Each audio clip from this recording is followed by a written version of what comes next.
partir du moment où on a dit que les patients atteints de cancer étaient plus à risque, alors tous les gens qui ont un cancer se sentent plus à risque. Et ça, c'est une réalité. Maintenant, on comprend bien la différence entre quelqu'un qui a un cancer sans chimiothérapie, qui est en bonne forme, qui n'a pas de maladie active, et quelqu'un qui est malheureusement en chimiothérapie, qui a perdu 20 kilos ou qui est dans une situation de grande difficulté. En théorie, les cancers les plus avancés fragilisent plus les patients. Donc pour Jean, si le cancer de la prostate est contrôlé, s'il est en bon état général, le surrisque médicalement il est très modéré. Ça ne veut pas dire que Jean ne va pas se sentir plus à risque, mais il peut être considéré comme étant comme la population, on va dire. C'est d'ailleurs la question d'après, c'est Michel qui demande si quand tu as un cancer, tu fais partie des facteurs de risque du Covid. Dans les études de la population du Wuhan qui sont arrivées avant les nôtres, effectivement, ils regardaient les patients hospitalisés pour cancer, puisqu'ils disaient statistiquement, ils avaient une mortalité plus importante.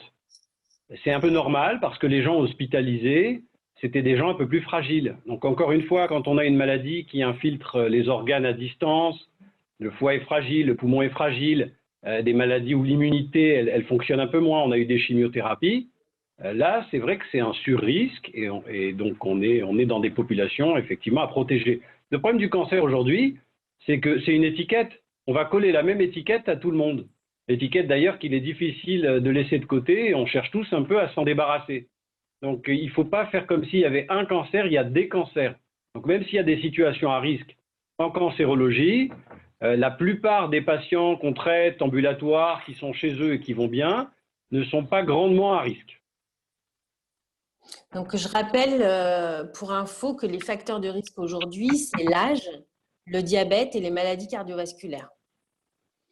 Alors l'âge, le diabète, les maladies cardiovasculaires, il faut bien préciser le surpoids, l'hypertension artérielle, et puis il y a certains profils, il y a des familles où exposées au Covid, on va avoir beaucoup plus de gens atteints et atteints de façon fragilisante. Je vais juste demander à ma technique de se taire. Merci. La technique, ça va, vous m'entendez? Très bien. Donc il y a des familles où il y a eu beaucoup de cas graves. Et il y a des familles, effectivement, où le Covid a touché quelqu'un et puis tout le monde va très bien. Et donc, on pense que le profil immunitaire au sein d'une famille est au moins aussi important que ces facteurs de risque. Mais c'est vrai qu'on a beaucoup plus d'hommes fragiles, en surpoids, hypertendus et des sujets âgés en réanimation. Ok, merci. Alors là, Sherazade se fait le porte-voix de notre association de patients et elle va nous rapporter les échanges qu'elle a eus avec quelques patients, dont Thérèse. Sherazade, tu veux nous parler du cas de Thérèse? Oui, j'espère qu'on m'entend bien. La semaine dernière, oui.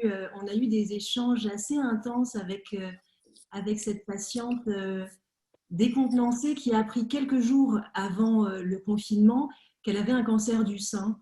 Lors de ses examens, Thérèse a été testée Covid négatif. Donc à la peur du cancer s'est ajoutée la peur du virus, si bien qu'elle s'est demandé si elle devait reporter ses interventions, enfin son intervention en particulier.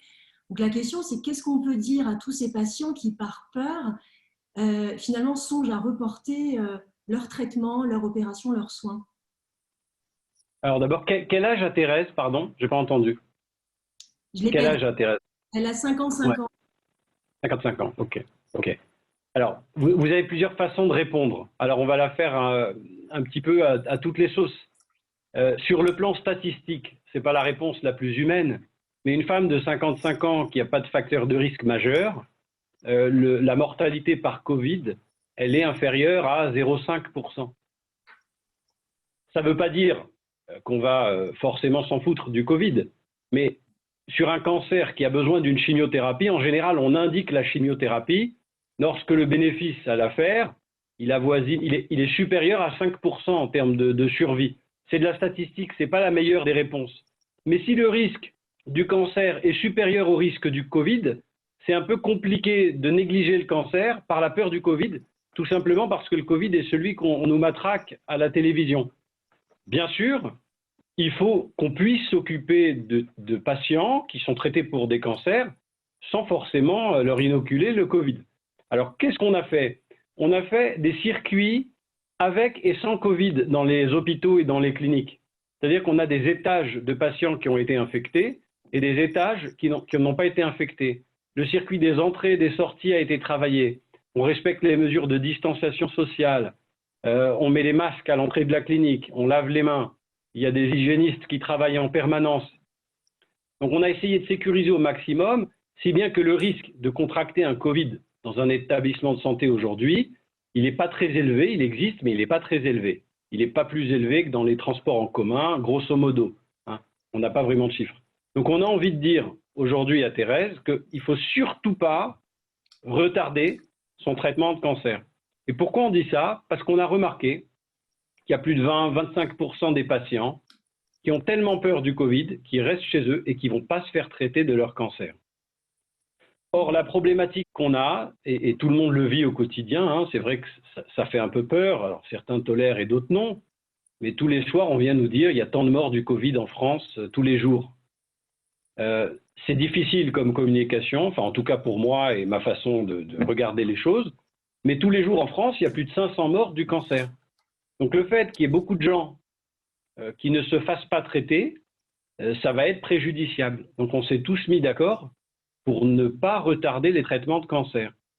Alors bien sûr, quelqu'un qui a un cancer du sein de très petite taille qu'on appelle intracanalaire, qui ne nécessite pas de chimiothérapie, qui a été opéré, au lieu de commencer la radiothérapie tout de suite, on va la différer d'1 mois, de 2 mois, de 2 mois et demi. C'est tout à fait faisable. Mais une jeune femme qui a été opérée, qui a besoin d'une chimiothérapie, il ne faut surtout pas décaler. C'est clair? C'est au cas par cas. C'est clair. C'est au cas par cas. Ok. On a une question d'Annabelle. Alors, je ne sais pas si tu vas vouloir détailler ou pas, je te laisse juge. Elle est actuellement en chimiothérapie. Tu as un peu répondu. Elle se demande si elle doit continuer son traitement. Et en fait, la question se pose un peu sur tous les traitements. Si je suis en chimio, si je suis en hormonaux, si je suis sous Herceptine, sous immuno. Est-ce que tu veux détailler ça ou c'est trop cas par cas? Non, alors, ce qu'on peut faire, parce que ça intéresse tout le monde finalement de savoir qu'on a beaucoup de traitements de cancer différents.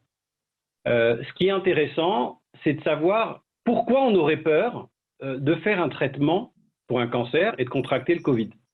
En fait, on a tous une immunité. L'immunité, c'est les soldats qu'on a en nous qui vont nous défendre contre les infections. Des infections à bactéries, des infections virales. Tous les médicaments qui traitent le cancer n'altèrent pas de la même façon l'immunité. Quand vous faites une chimiothérapie, vous allez forcément détruire les cellules cancéreuses, quand ça marche, mais les cellules de la moelle osseuse, donc qui sont dans l'os, qui sont l'usine qui fabrique les globules blancs, les globules rouges, les plaquettes, elles sont très sensibles à la chimiothérapie. Donc on baisse les globules blancs et on a un déficit de l'immunité. C'est pour ça que beaucoup de gens qui ont eu de la chimiothérapie et qui nous écoutent savent qu'on injecte ce qu'on appelle des facteurs de croissance. C'est des vitamines pour booster la fabrication des globules. Donc ce qui est vrai avec la chimiothérapie, ce n'est pas du tout pareil qu'avec l'hormonothérapie. L'hormonothérapie, on déséquilibre la production d'hormones parce qu'on sait qu'en diminuant les hormones de la femme, œstrogène, progestérone, ou pour l'homme, la testostérone, là, le cancer, certains cancers vont se calmer. Donc on ne peut pas dire qu'on met au même niveau l'hormonothérapie et la chimiothérapie. Ensuite, il y a tous ces médicaments qu'on donne, en plus pour tolérer la chimiothérapie. C'est-à-dire qu'on donne beaucoup de cortisone pour diminuer les allergies. Mais la cortisone, ça peut aussi fragiliser l'immunité.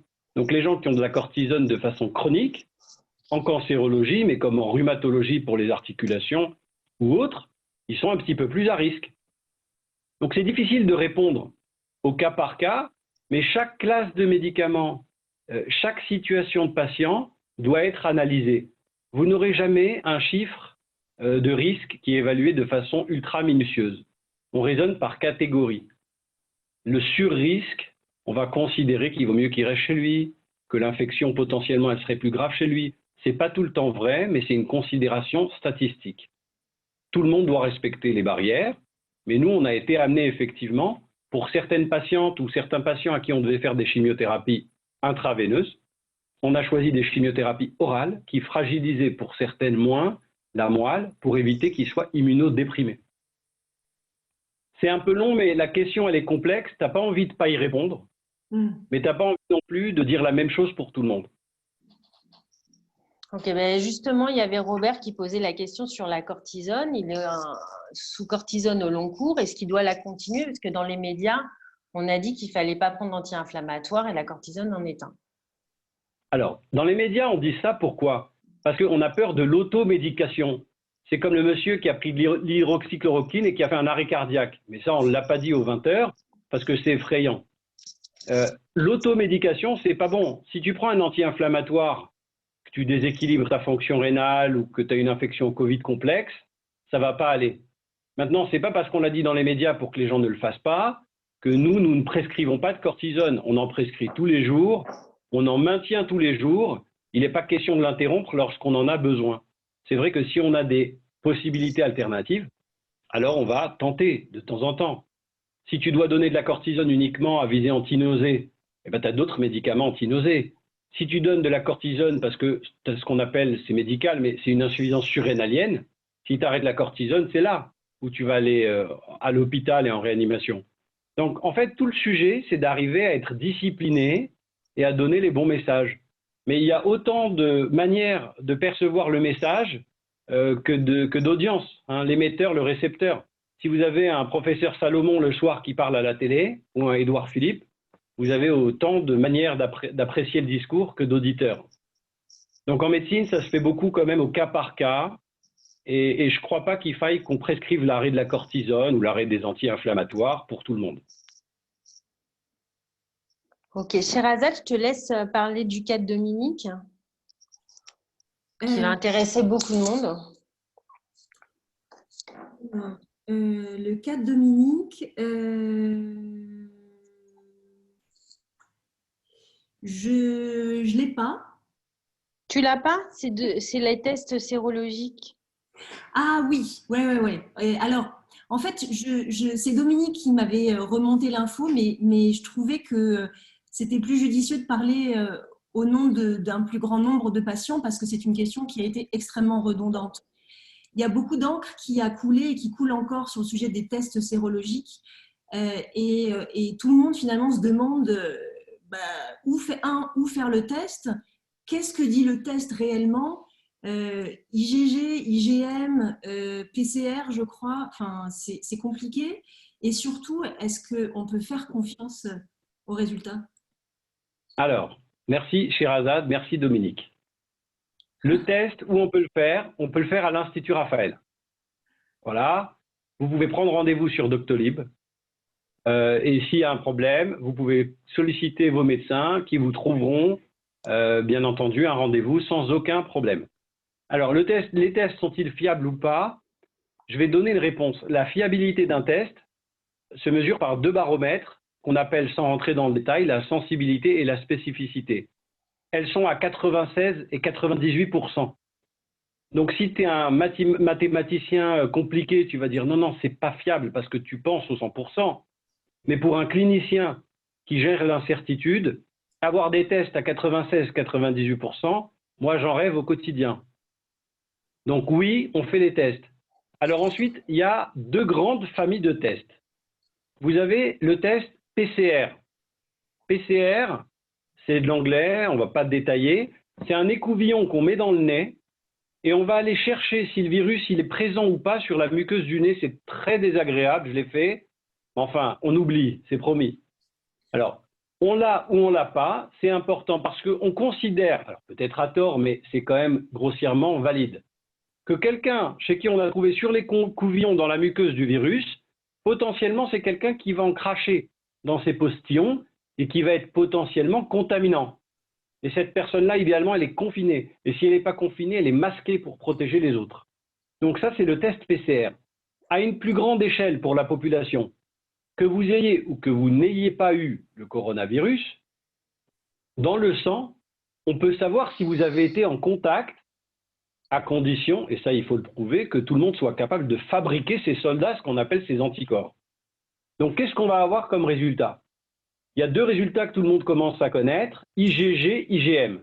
Ça veut dire quoi? Si on a eu le coronavirus il y a quelques semaines, c'est encore tout frais. Dans le sang, on va voir apparaître les petits soldats qu'on appelle les IgM. IgM, ça veut dire que c'est une infection récente. Et quand ça fait quelque temps qu'on a les IgM, la moelle, elle a eu le temps de fabriquer des soldats un peu plus armés, un peu plus structurés, qui vont rester au long cours en nous et qu'on appelle les IgG. Donc vous allez avoir des patients qui vont avoir IgM, donc ils viennent d'être contaminés. Nous, on va leur faire une PCR, c'est-à-dire un écouvillon dans le nez pour voir s'ils crachent, s'ils sont encore contaminants.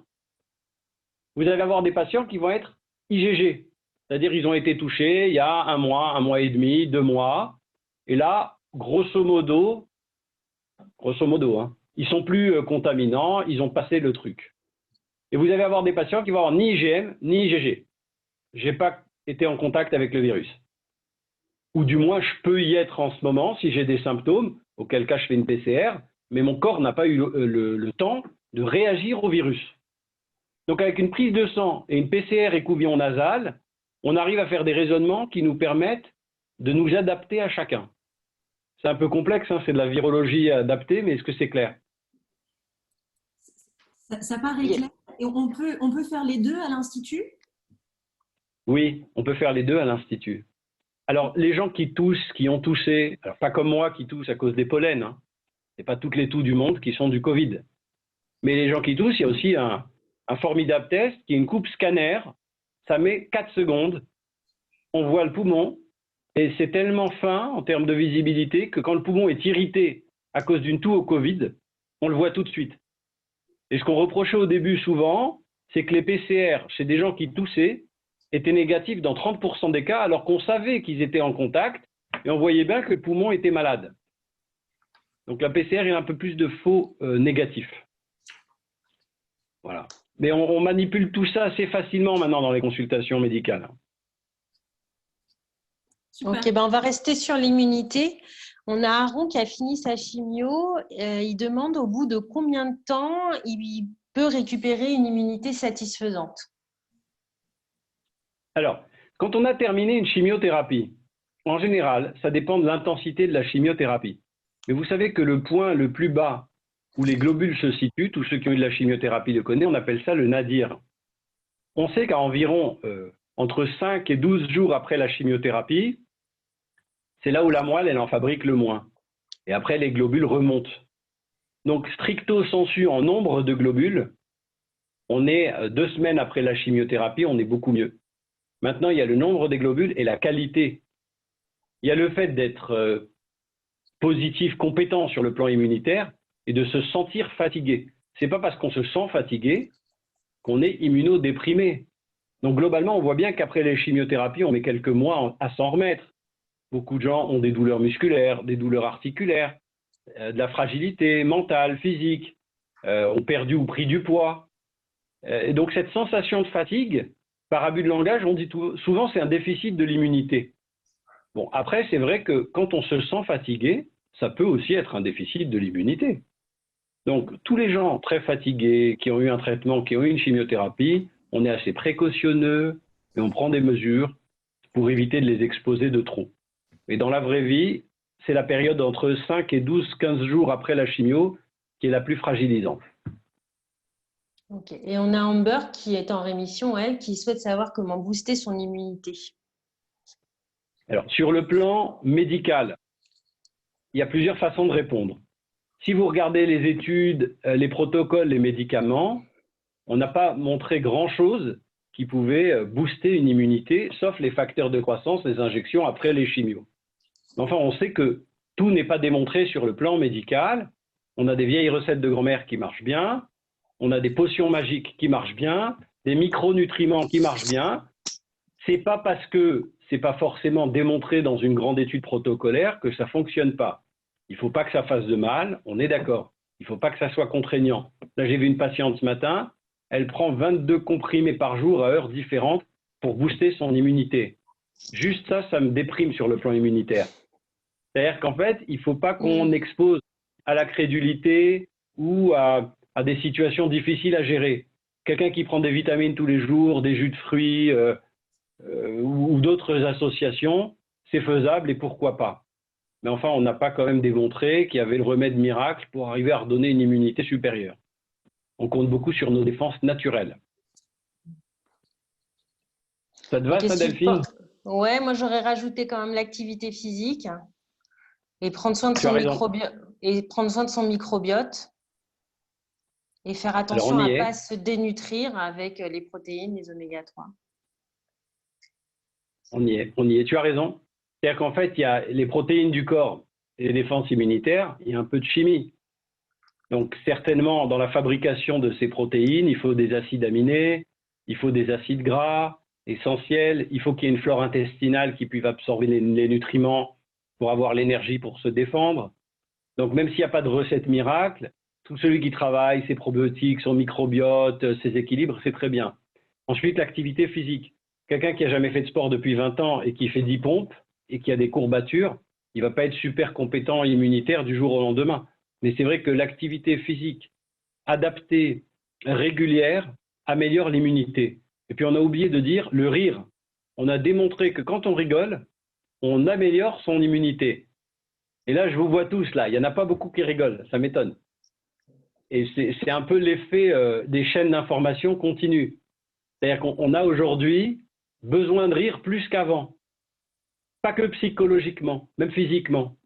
Et sur le plan immunitaire, c'est toujours pareil. C'est les équilibres de vie. Tous les patients qui ont eu un cancer le savent.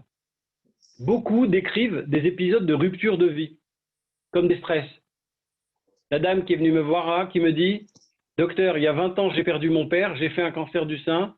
Là, j'ai perdu mon mari. Voilà, je fais un cancer de la thyroïde, regardez, touchez. » Et elle te montre son nodule. Alors, on attend de voir les résultats de la biopsie, mais le rapport de cause à effet est incroyable. Ça ne veut pas dire que tous les gens qui ont un deuil vont faire un cancer.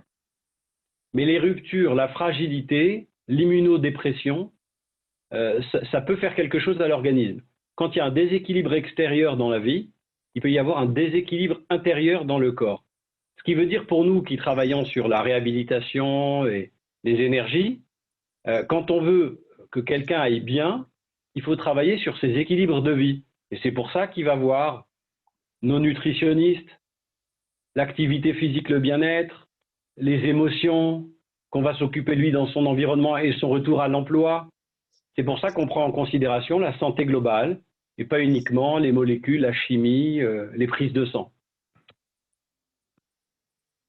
Ça te va en tant que nutritionniste? C'est très bien, tu as tout dit.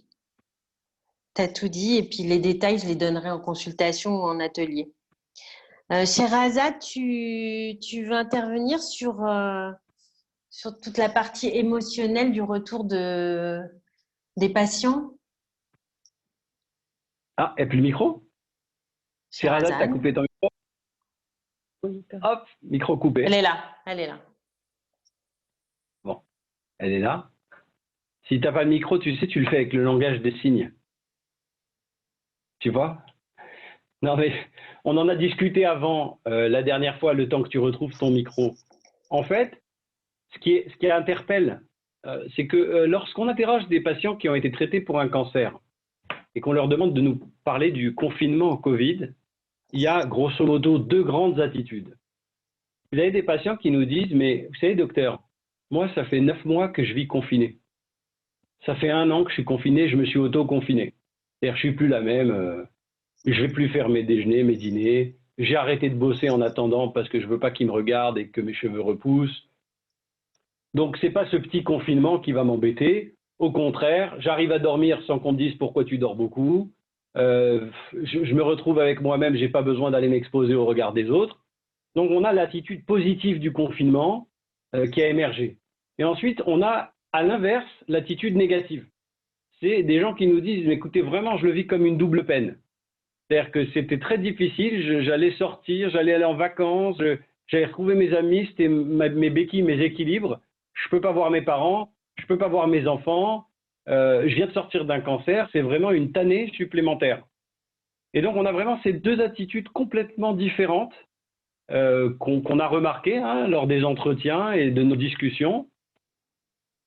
Et Sherazade, si elle avait son micro, elle a l'air d'être déconnectée. Voilà, nous dirait est-ce qu'on les prend en charge de la même façon, ces patients. Et aujourd'hui, à l'Institut, Kamel, regarde si tu peux voir pour son micro. Okay.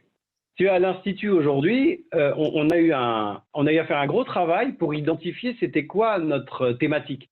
Et notre thématique à l'Institut Raphaël, c'est la résilience, c'est-à-dire la capacité à rebondir après un traumatisme. Le traumatisme du cancer en l'occurrence, donc la capacité à rebondir grâce au sens qu'on va donner aux choses, grâce aux affects et grâce aux interactions avec l'environnement.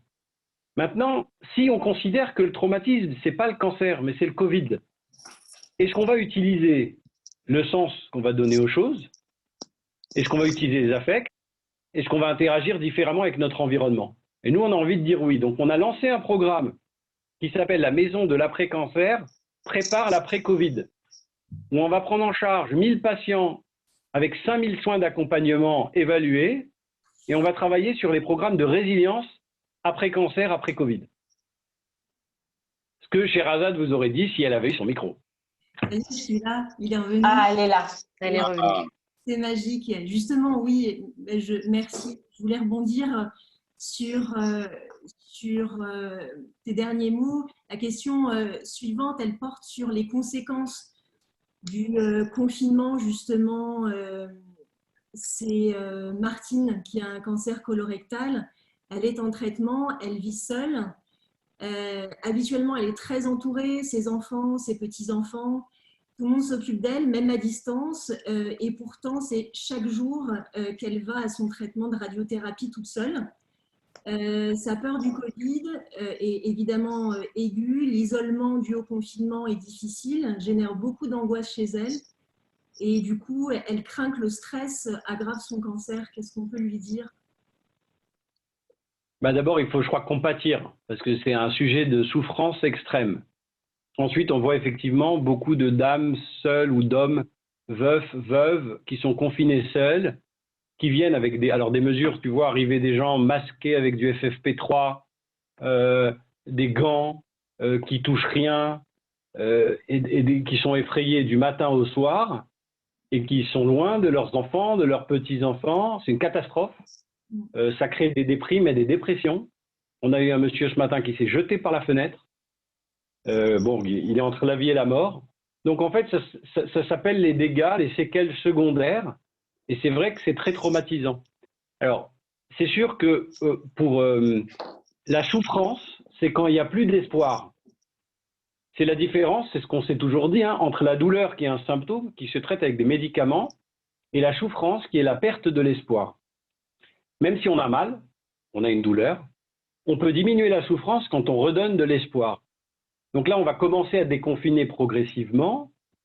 On a une situation qui est un peu mieux maîtrisée sur le plan sanitaire global, et en respectant des mesures des gestes barrières et des mesures de distanciation, on va arriver à se voir, à se sentir. Nous, à l'Institut Raphaël, on va commencer à déconfiner, pas forcément sur toutes les spécialités comme le massage, enfin les consultations de psychologie, de sophro, la musicothérapie.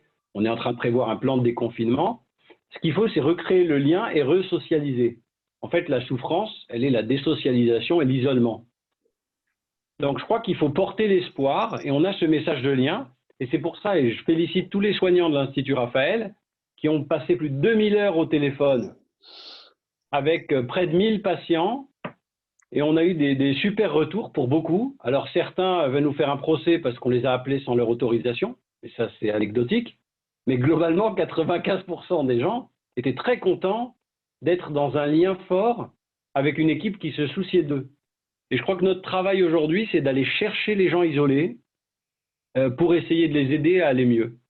Et on a forcément une pensée pour nos aînés qui sont dans les établissements médico-sociaux et les EHPAD. Au moins, tout le monde se rend compte qu'on a 800 000 personnes dans les EHPAD qui ne sont pas forcément visitées, qui ne vivent pas forcément dans les meilleures conditions.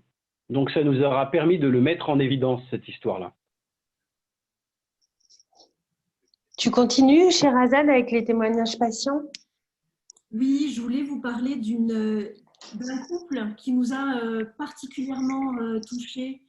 Et là, on aborde plutôt tous les projets de vie en fait, qui sont mis entre parenthèses dans cette période du Covid. Chloé a 32 ans, elle est mariée à Romain depuis 3 ans et ils forment vraiment un couple super attachant. Ils essayaient de faire un bébé quand Chloé a appris qu'elle avait un cancer du sein.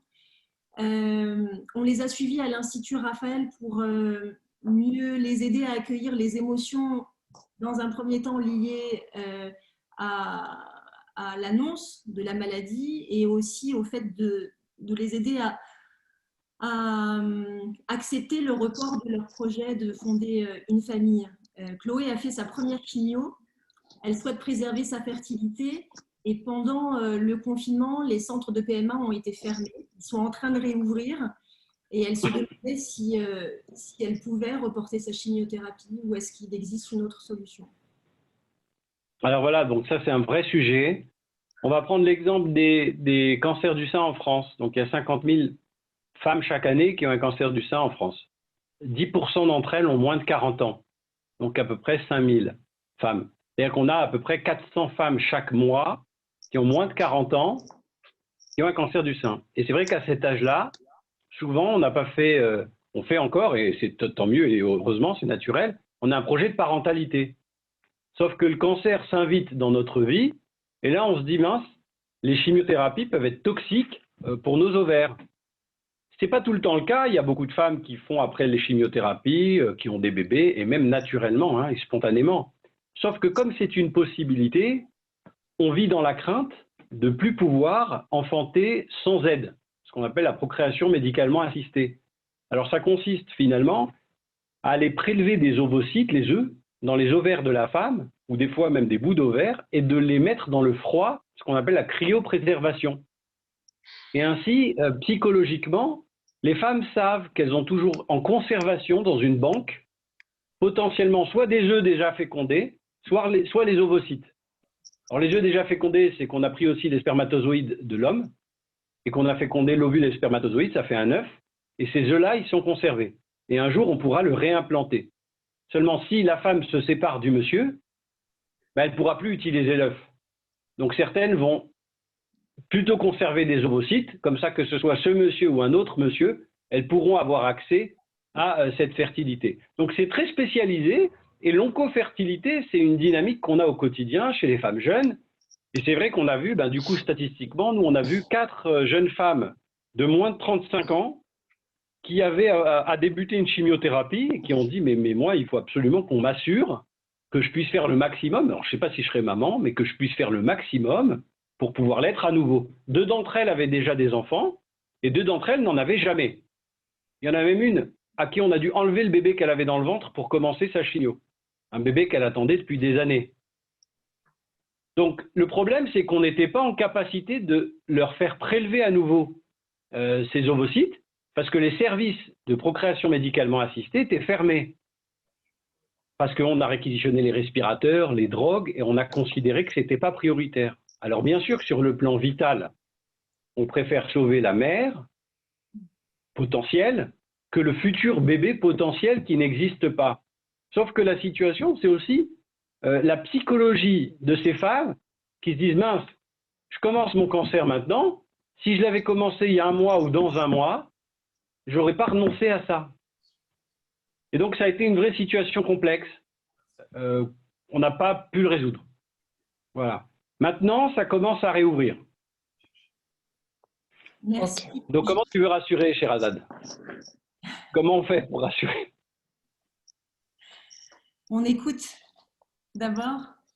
Je voulais juste partager une réflexion d'une patiente qui est connectée là avec nous. C'est plus un partage d'expérience plus qu'une question. Elle a eu un cancer colorectal avec une colectomie, c'est ça? C'est comme ça qu'on dit? Qui a duré 10 mois. Grâce à l'Institut Raphaël et à toi, Alain, elle a pu supporter sa chimio, son confinement, et elle dit qu'aujourd'hui, elle vit ce confinement plus sereinement que jamais, et elle en est ravie. Voilà, petit partage en live. Alors, je vais te rendre l'appareil comme à Delphine qui fait les ateliers de nutrition. Je vois qu'il y a Federica qui fait des cours de yoga superbes. Le Tous Confinés, Tous Artistes que vous avez mis en place avec Ayala Sherazade. Les cours de sport de Ghislaine. Les vidéos de Geneviève. J'en passais des meilleurs. Je ne vais pas tous les citer. Donc, il y a une vraie mobilisation. Voilà. Alors moi, j'ai vu des patientes arriver ou des patients bronzés avec plus 3 kilos de muscles. moins 5 kilos de graisse, le sourire. Donc, c'est un confinement exceptionnel. C'est-à-dire que j'ai vu des gens se transformer pendant le confinement. Parce qu'ils étaient donnés du temps, assidus, et donc ils s'occupaient un peu d'art, ils faisaient des siestes, de la musique, du lien social, des zooms, renouer des liens avec des gens qu'ils n'avaient pas vus depuis longtemps, pas se soucier forcément du travail et de la pression sociale. Et donc, on a eu pour beaucoup des confinements heureux. Et moi, je suis très content qu'on ait pu modestement à l'Institut contribuer à ça pour beaucoup de patients. Et c'est ce qui fait en fait que notre projet, il doit se partager, être soutenu, parce qu'on dit qui sauve un homme sauve l'humanité. Et on a reçu des témoignages alors qu'on était fermé pour l'écrasante majorité de nos activités, qui sont très au-delà de ce qu'on aurait pu attendre. Et donc maintenant, on se rend compte, c'est souvent l'absence qui crée le manque. Quand quelqu'un est à côté de nous, on ne sait pas s'il nous manquerait s'il était loin. Mais quand il n'est pas là, là, vous êtes face à la réalité. Est-ce qu'il nous manque ou pas? Et donc aujourd'hui, on a des situations de manque, même des soignants qui travaillaient entre eux sans trop se causer. Et le fait d'être loin les uns des autres, ben finalement, ils s'appellent pour te dire tu me manques, je te manque. Quand on se voit, on va se fixer des moments réguliers, etc. Donc il y a des liens qui se sont créés qui sont très forts. Et moi, je pense que ça va être une base pour reconstruire nos relations. Voilà, je suis assez optimiste sur la manière avec laquelle, en tout cas à l'Institut Raphaël et dans cet environnement humain et humaniste, on va reconstruire nos relations. Parce qu'on n'est pas dans cette économie de marché et qui va, à mon avis, aussi en bénéficier. Ok. Alors maintenant, on a Paul. Alors ça, c'est ton sujet du moment. On a Paul qui a arrêté de fumer depuis de nombreuses années. Il a vu aux infos que les fumeurs sont moins touchés par le Covid. Et donc, est-ce que tu lui donnes l'autorisation de refumer? Oui, alors ça, tu vois, c'est mon sujet, Paul et Popol. C'est mes deux sujets. Alors, en fait, oui. Comment demander à un cancérologue de dire à quelqu'un de fumer? C'est quand même le comble, tu vois. C'est l'histoire de Toto, ça. Donc, ça va pas. Un cancérologue, il peut pas dire à quelqu'un de fumer, parce que fumer, ça augmente le risque de 17 cancers différents. C'est responsable de 20% des cancers et de 30% de la mortalité par cancer. Donc, il y a 16 millions de fumeurs en France. C'est à peu près 30%, grosso modo, de la population active adulte. C'est compliqué pour eux, le sevrage tabagique. Si on vient créditer le fait de fumer maintenant, peut-être qu'on perdra des gens dans la durée et peut-être qu'on en perdra plus que le Covid, parce que c'est 80 000 morts par an en France, chaque année. Donc, c'est 3 Covid chaque année en France, juste avec la cigarette. Maintenant, force est de constater, puisqu'on fait de la science, qu'à partir du moment où on a une observation ou dans un hôpital parisien, on a 5% des patients hospitalisés qui sont fumeurs, au Covid qui sont fumeurs, alors que dans la population générale, tu en as 25-30%. Et quand les gens rentrent à l'hôpital, ils se portent moins bien, parce qu'à l'hôpital, on n'a pas le droit de fumer. Donc finalement, à un moment, il y a quelqu'un qui a dit, mais peut-être que fumer, c'est protecteur. Alors vous avez plusieurs manières d'analyser ça. Si on fait partie de la bande qui va de l'hypothèse à la conclusion, genre chloroquine pour tout le monde, on s'en fout des études, vive le Covid-X. Bah, à ce moment-là, on va dire il faut remettre tout le monde au tabac. Mais si vous décomposez quand vous fumez, qu'est-ce que vous faites quand vous fumez? Vous avez le goût du tabac, qui est quelque chose pour les fumeurs, je ne suis pas fumeur, qui fait plaisir. Vous avez la nicotine, qui est le pic de plaisir, la dépendance. Mais votre cigarette, elle va brûler entre 400 et 800 degrés. Et quand elle est à plus de 400 degrés, on va commencer à avoir des produits de la combustion qui vont polluer l'air et qui donnent des cancers. Il y a 5000 substances dont 70 donnent des cancers. Monoxyde de carbone, j'en passe et des meilleurs. Donc, si on prend la cigarette, c'est pas bon. Mais si on prend la nicotine, on a vu que finalement, la nicotine, si on considère que le virus, le Covid, va rentrer dans le corps avec une serrure qu'on connaît bien, c'est un récepteur, c'est une serrure. Le Covid, c'est une clé. Eh bien, la nicotine, c'est une autre clé qui rentre en compétition avec le Covid. C'est-à-dire que chez ces fumeurs, peut-être que que la nicotine les protège. Donc, on a des études qui ont commencé où on met des patchs de nicotine aux patients pour voir si ça empêche le virus de rentrer ou si ça empêche d'avoir des grandes charges virales. Les patients qui sont des grands fumeurs, à qui on a dit tout le temps arrêtez de fumer, qui nous ont jamais écoutés, maintenant on leur dit pas d'arrêter de fumer, on leur dit il faudra arrêter de fumer après le Covid. Voilà, on retarde le sevrage tabagique. Ce qui est aussi intéressant finalement, tabac ou pas tabac, nicotine ou pas nicotine. Moi je pense qu'il ne faut pas de tabac, mais ce qui est intéressant c'est qu'on s'est dit mais tiens c'est une technique pour nous. Ça marche pas chez moi, ça va? Je suis encore en ligne? Ok. Ok. Donc, ce qui est intéressant pour nous, c'est de dire qu'à partir du moment où on rentre en compétition avec le Covid, avec cette nicotine, pourquoi on n'essaierait pas de rentrer avec autre chose en compétition avec le Covid? Et donc, tu disais tout à l'heure, le millepertuis, qui est une espèce de chimie moyenâgeuse qui était là pour traiter la dépression, a l'hypérine à l'intérieur qui peut rentrer en compétition avec le Covid, le récepteur du Covid. On a d'autres médicaments, des traitements anticancéreux comme le Glivec qu'on donne pour les tumeurs gastro-intestinales et les leucémies myéloïdes chroniques. Et là aussi, il y a un essai où ça peut potentiellement diminuer le risque que le Covid rentre dans l'organisme. Donc en fait, ce qui est intéressant dans le système tabac, c'est qu'on a toute une mécanique nouvelle pour aller diminuer l'introduction du Covid dans le corps. On ne va pas déculpabiliser les fumeurs, mais ce n'est pas le moment de les culpabiliser.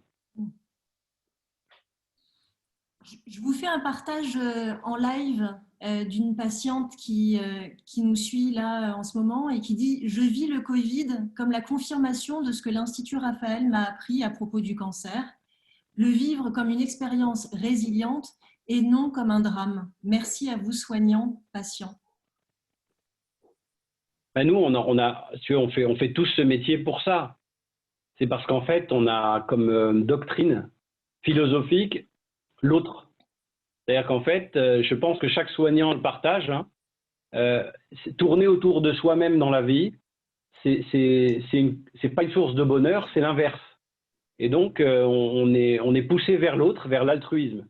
Et quand tu vois que l'action collective qu'on mène, elle peut avoir un impact positif sur l'autre qui souffre, eh bien, c'est la meilleure manière de nous dire merci. La deuxième manière, c'est de nous aider à pérenniser notre action parce qu'on a annulé tous nos partenariats, nos représentations, nos galas, et qu'on a des soignants qui sont chez eux, qui sont souvent des soignants libéraux, et on a besoin de continuer à confirmer que le modèle de prise en charge globale de l'Institut Raphaël est un modèle viable et qui apporte des bénéfices. Et donc, c'est ces témoignages-là qui vont nous permettre de montrer qu'on n'est pas trop dans le faux. Donc, merci à elle. Tu veux répondre encore à une ou deux questions, Alain? Voilà, une ou deux questions et après on pourra clôturer si vous en avez. Ok. Vas-y. Excuse-moi, c'était juste pour rebondir. Du coup, on a une question en direct sur la cigarette. On me demande si la cigarette électronique est une solution, s'il y a de la nicotine à l'intérieur. Oui, alors effectivement, il y a des cigarettes électroniques où il n'y a pas de tabac, mais ils ont mis d'autres produits, mais on a la substance nicotinique. Alors tout le monde a eu peur de cette cigarette électronique à un moment, parce que finalement, le filament électrique, en fin de cigarette électronique, il y avait une combustion, il y avait des produits cancérigènes, et ça pouvait donner des maladies. Mais les systèmes sont un peu mieux maîtrisés par les fabricants des bonnes cigarettes électroniques, et on a effectivement ces pics de nicotine sans avoir cette combustion. C'est un peu technique. Donc c'est moins cancérigène, en gardant le plaisir et la dépendance. Je ne suis pas en train de prôner la cigarette comme la cigarette électronique, mais la politique des risques réduits, c'est pas mal. Donc ceux qui fument des cigarettes électroniques, vous arrêtez pas en ce moment. Voilà. Mais je n'ai pas d'action, je n'ai déclaré aucun conflit d'intérêt avec les fabricants de cigarettes. Pour l'instant. Alors, la dernière question, et puis après en clôture, Karine, qui est en cours de traitement, nous demande s'il doit prendre des précautions supplémentaires par rapport aux gestes barrières actuels. Alors, s'il devait prendre des précautions supplémentaires, ça veut dire que pour les autres, on déconsidère leurs risques. Donc, toutes les précautions usuelles qu'on a décrites, elles sont valables pour tous. Elles sont censées faire en sorte que personne ne soit touché. Donc, la distance de 1 mètre, on ne se serre pas la main, on éternue dans son coude, on porte son masque, on se lave les mains, on essaye de pas trop se serrer, on aère les pièces. Enfin, tout le monde entend ça à longueur de journée, je pense que ça rentre. Donc non, il n'y a pas besoin d'en faire plus. Si on n'est pas confiné chez soi, quand on sort, on se comporte normalement. Enfin, quelqu'un qui vient d'avoir une chimiothérapie intensive et qui va se faire greffer, il est à l'hôpital dans une chambre stérile. Mais sinon, il n'y a pas besoin d'en faire beaucoup plus parce qu'on a en plus un cancer. Voilà. Bon. Ok. Bah, écoutez. Merci. Ces questions, cette interaction, on va vous faire conclure les filles. Ces questions, ces interactions, elles sont importantes parce que c'est finalement ce qu'on s'échange par WhatsApp, SMS ou les réseaux sociaux. C'est bien de se voir, même si on ne se touche pas, même si on ne se sent pas.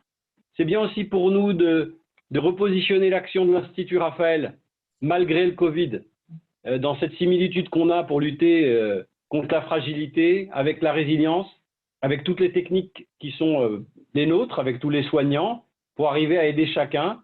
Tous ces témoignages, on va les rendre disponibles. On attend l'association et tous ceux qui sont investis, tous les soignants, sur le plan la maison de l'après-cancer prépare l'après-Covid. On n'a pas oublié que le cancer sévissait et qu'il y a beaucoup de gens qui ne sont pas accompagnés en ce moment.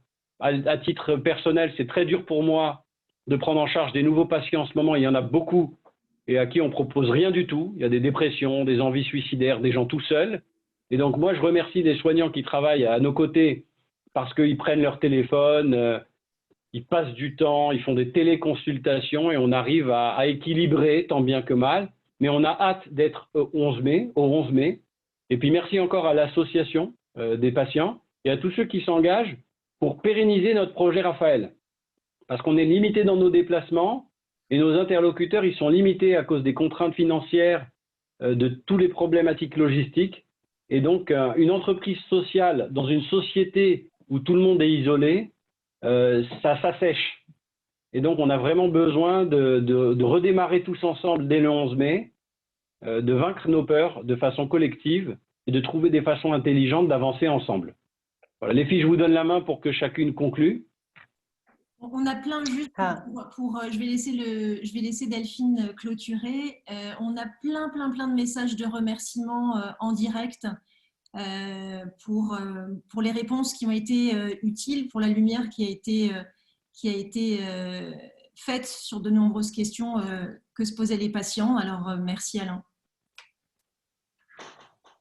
Alors, merci Alain, en effet. Merci à vous. De nombreux événements sont programmés sur les réseaux. Restez connectés sur Insta, sur Facebook, LinkedIn, sur notre site institut-raphaël.fr.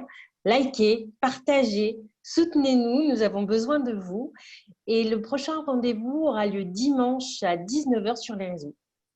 Alors, on a pour tout le monde, mes excuses, je vais rajouter, on a des rendez-vous, questions-réponses avec des thématiques larges, mais on a décidé, parce que c'est une période de confinement où chacun a l'esprit un peu plus disponible parce qu'il est plus chez lui, de prendre entre 7 et 10 minutes chaque jour sur Instagram, que moi j'ai découvert il y a 3 jours, en fait, c'est dangereux, de faire un live avec des soignants.